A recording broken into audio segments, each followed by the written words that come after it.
In respect of AI and machine learning in particular is overhyped at the moment, though it is progressing and we can't ignore it. I would encourage SMEs to experiment, to have, if you like, little side projects in terms of understanding what it can do and what its potential will be, even if that potential is not obvious now in terms of the current business model. You're right in that they are buzzwords, and it's important to know what the company's trying to achieve. Is it just advanced data analytics that's kind of labelled AI, but it's not really, it's advanced data. Some people are actually using AI in one sense when other people wouldn't say that it was called AI. So it is a buzzword, and as I say, it's back to what are the objectives and what are you trying to achieve out of that technological innovation? Well, they have to invest in the future. They have to invest in the technology. They have to get people geared up for it. They have to not keep it as a secret. I think some of it is still a bit too precious, and I think people need to open up a bit. The bad news is AI and machine learning algorithms are really hard to invent, and there are few specialist companies that are pushing the boundaries on what algorithms exist. The good news is you don't have to invent an algorithm. There are many ready-made algorithms. If you go to the cloud providers, Amazon Web Services, you will find a whole bunch of ready-made algorithms for you to throw your data at. Experiment, go through the learning curve. They're really accessible, and within a few short cycles, you'll start to see the relevance to your business and start getting some real results. Go, roll up your sleeves and do it. I think, again, it was touched upon in the keynote. There's two types of companies where they either sit on a massive amount of super valuable data that they don't really know how to exercise, or the other way around. They don't have the valuable data. But user behaviors and user insight comes from all sorts of different channels that you might not necessarily think about. So a great example I still think is Highway England, where they have massive amounts of sensors collecting data about all car movements.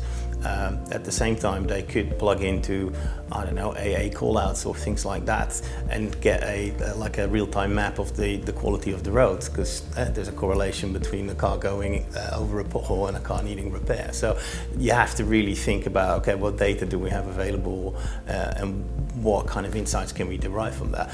But then also not be too scared, because it's not that different from what it was. It's just at a much larger scale. It's all real time, and it's really challenging how you think about your operating model and your customer behavior.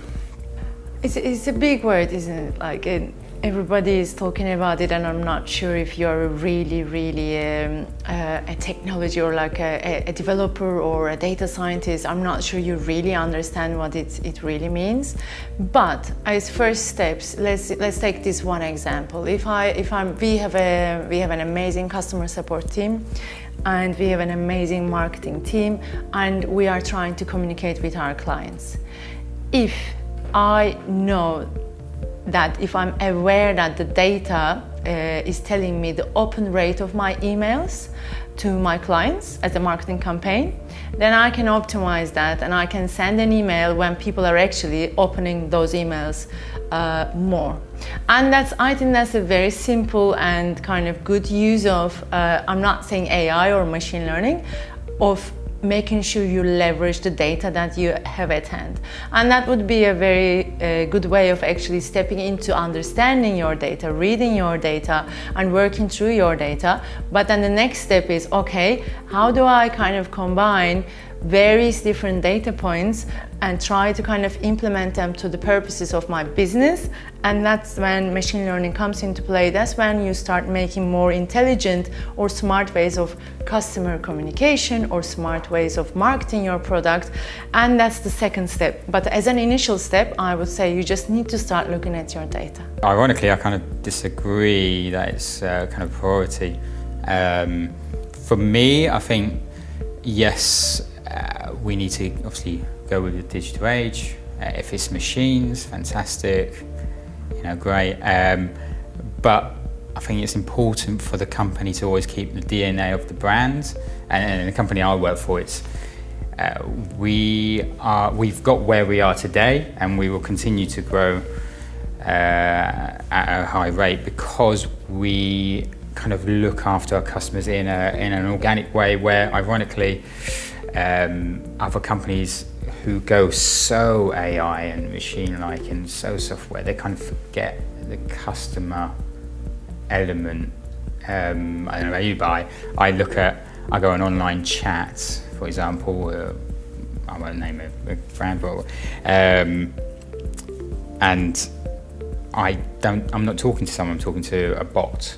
I don't want to speak to them, I want to speak to someone about it, because you get that kind of human response and they can kind of diffuse the situation better, in my eyes, than a machine. So yeah, I think great, and I'm good for technology, but it has to be balanced for me, and we kind of see where we go. I might be completely wrong with that.